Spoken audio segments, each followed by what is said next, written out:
Hey guys, I just wanted to share with you my first time bull riding experience and kind of what went into that and what I was expecting, what I had to do to get ready for it, the experience itself, and kind of just some FAQs questions that I had before I even went and did it because what really made me want to ride a bull is I've always wanted to my entire life. I thought it would just be something fun to try, kind of a bucket list item.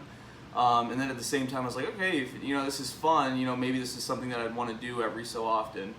And it wasn't until I went to a rodeo with my little brother that we, saw some bull riding. And I'd been to a couple rodeos before, but that was back in Colorado. Now that I'm in New York, we went to one and I talked to one of the ladies that works there, and I was saying, like, what is, how can someone get on a bull if they wanted to, because I don't even know where to start. And she said, well, here's a ranch that you can talk to. They have bulls. They might be able to get you on. So I reached out to them on Facebook, found their page, just messaged them and said, hey, do you guys do lessons or teach people to ride a bull or anything, like, for new beginners or newbies wanting to try it.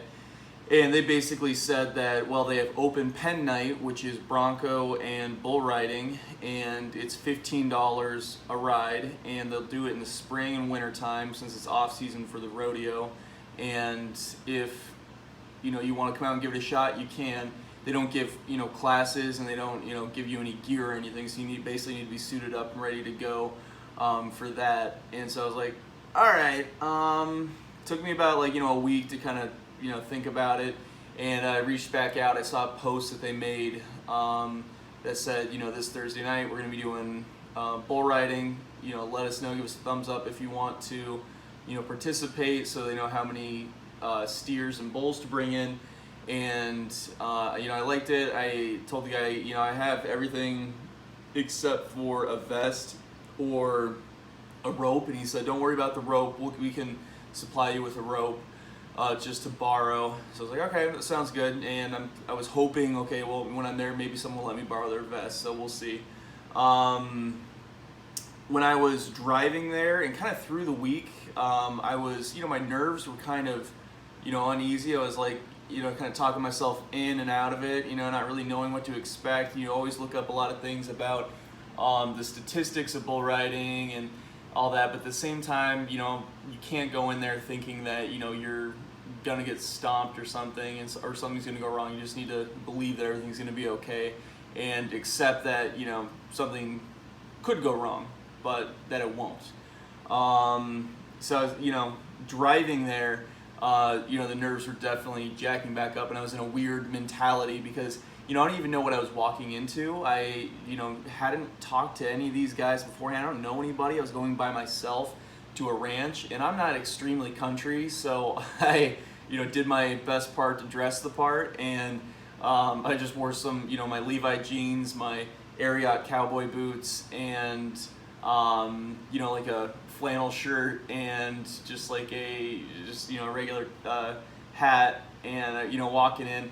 Everybody was actually super welcoming when I walked in. Nobody was really super warm, but some guy was like, "Oh, hey, it's good to see you again," and shook my hand. And I was like, "This is my first time here.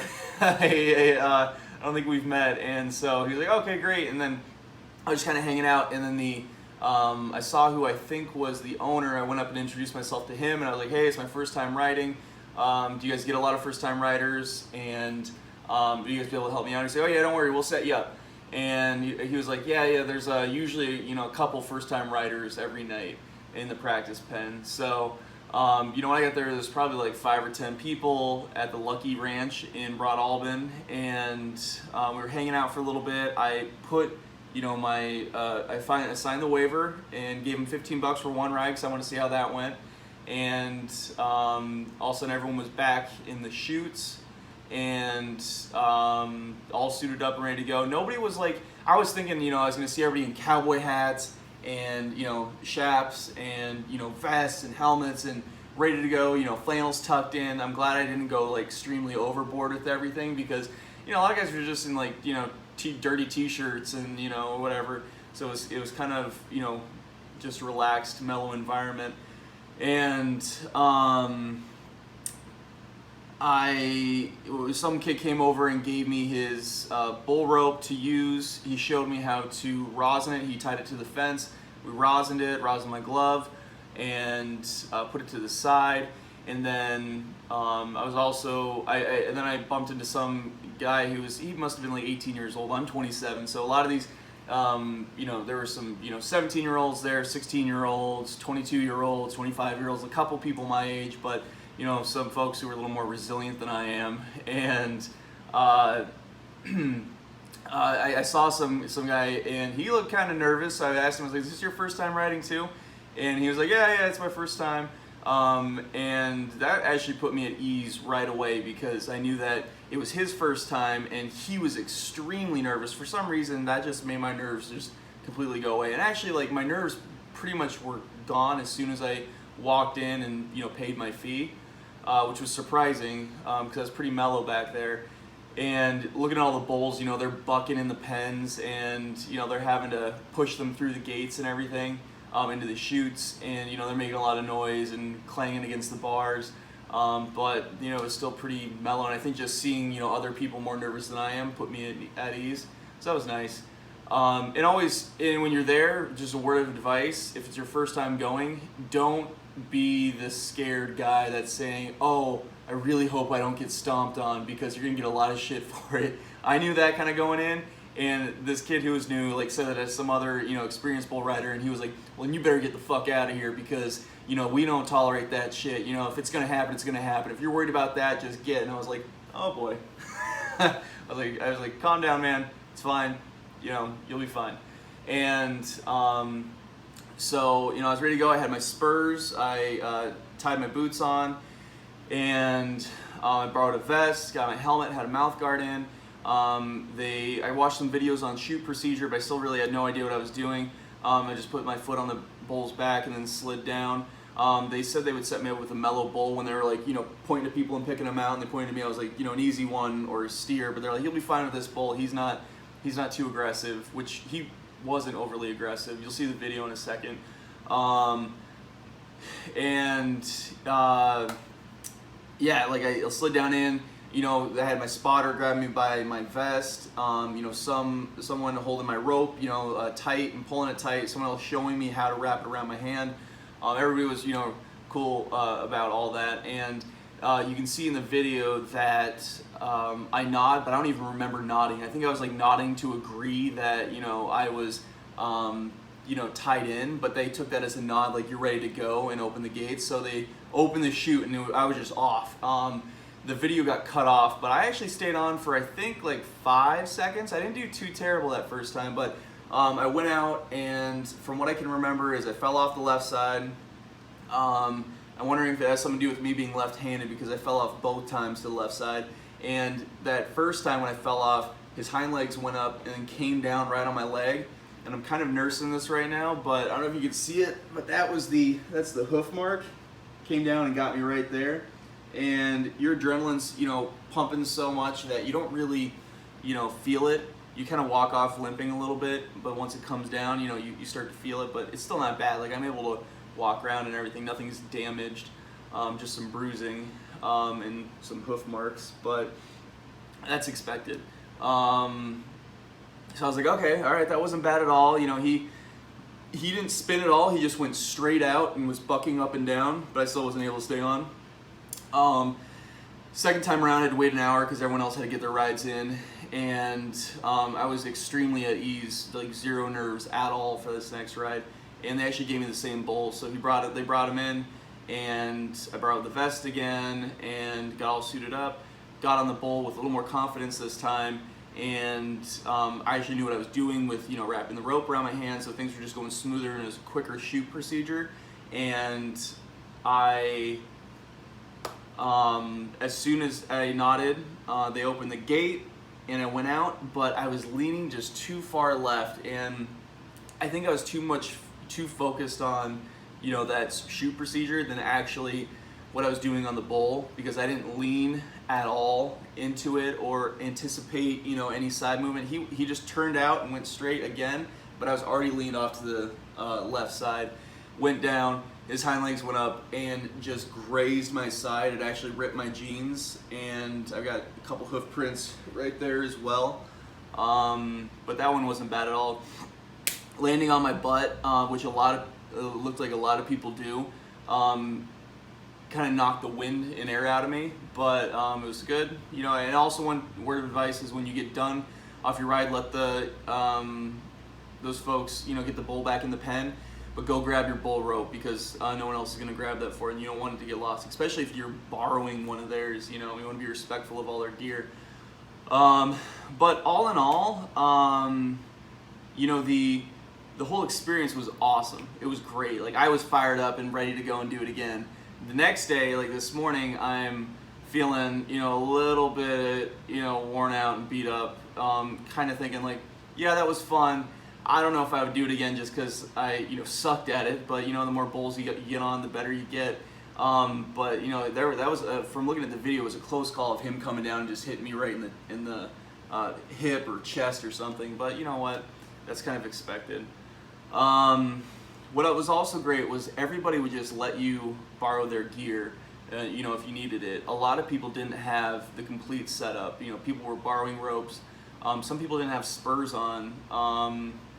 I saw a couple first timers, they had sneakers on doing it, and that was kind of goofy looking. But what else? You know, one person had chaps on. Everyone else was just wearing jeans. But everybody had a vest and everybody had a helmet. You know, whether they were borrowing someone else's or not, you just need those safety measures before you do it, because I would not recommend getting on a bull without a helmet or a vest, especially if it's your first time.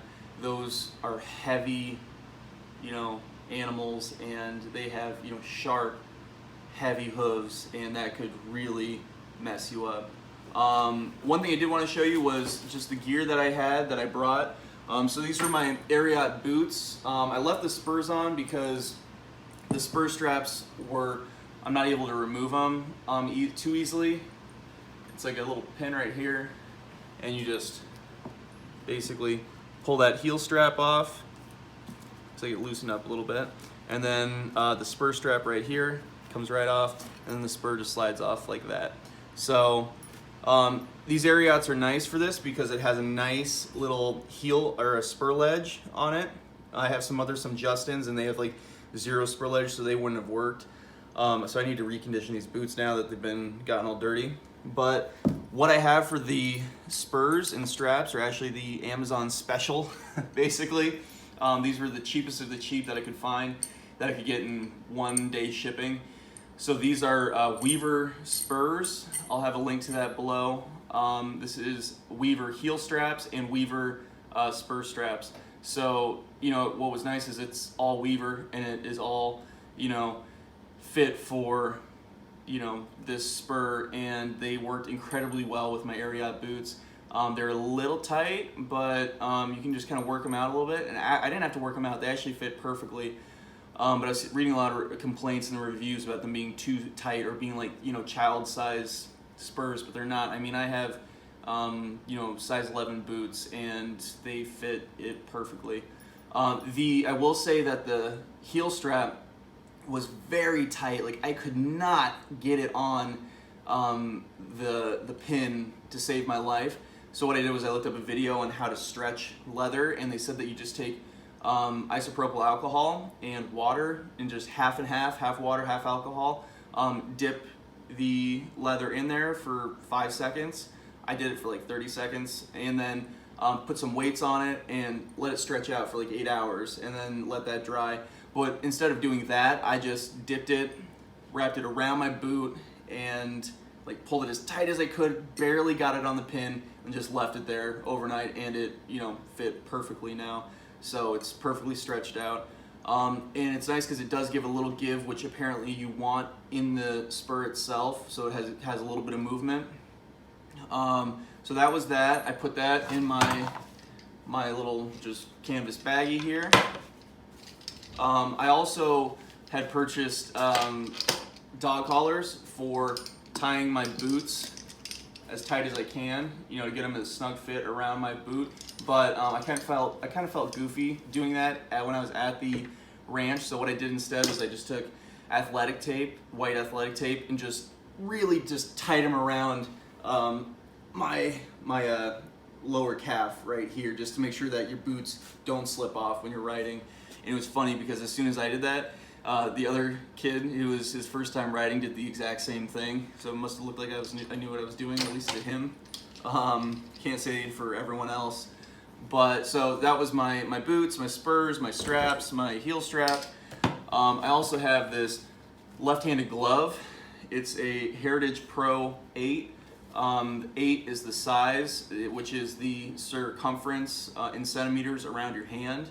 I probably could have, I've got average size hands, but I could probably have gone for a little bit smaller of a glove. But it was, you know, it was pretty nice. It's really thin material, which when I was watching some videos, like those Dale Brisby videos, he's, you know, got his wire brush and he's, you know, just hacking at it. I tried that a little bit, but it was like already tearing apart the leather, so I wouldn't recommend that. Unless you have like, you know, a nice glove or something where I guess that would work. But this was great, you know, just put the rosin on, and I put a couple crystals of rosin in my hand, and then grabbed the metal bar in the cage and just kind of gave that a couple rubs to break it all up. And then that was when you started to rosin your rope, just to get that tack and that stick on it. It was nice because then, you know, I knew that was the same spot where I, you know, broke the crystals up, so I could keep going back to that spot and re-putting, you know, that rosin powder on, which was nice. What else? Like I said, I have my brush, but I never used that. You know, make sure you bring some athletic tape. You never know when you'll need that. Bring a mouth guard, because you don't want to get a concussion. You're gonna, you know, be falling to the ground. You might be landing on your head. You might get kicked by a bull or stepped on. So make sure you have a mouth guard in. Also, I went out and bought a hockey helmet, which is exactly what a bull rider's helmet is. This is a Bauer Profile 1, and this is large. It was like $50, but nice, easy, it's light, fit me perfectly, so it worked for the ride. Let me think of some other gear that I had or might have been missing. The vest that I borrowed, I think the kid said it was like $100, but it was nice because it was adjustable on the sides and the shoulders, so it could fit almost anyone. Let's see, but aside from that, I think that's all the gear that I went with. You know, I brought a change of, you know, a shirt and all that for afterwards, but I never used it. Brought a you know, shot of whiskey, just, you know, for afterwards to help numb any pain that you get from the bull ride. Maybe some ibuprofen too would be good. And would I do it again? Yeah, I think I would do it again if, you know, I mean, depending, you know, on how I feel after all this. You know, it kind of was one of those things where it's like one and done. You can say you did it and it was fun, but I do have that itch to want to be able to actually ride well. No aspirations really for the PBR circuit, and that's way out of my realm. But, you know, a small rodeo here or there, just to go and, you know, put $40 and sign up, that could be a lot of fun. So it depends. We'll see. But yeah, if you have any questions, you know, put them in the comment section for, you know, if you're a first time, you know, bull rider and, you know, you got those nerves going, or you have any, you know, FAQs you want to ask about anything, I'd be more than happy just to help you out. So let me know.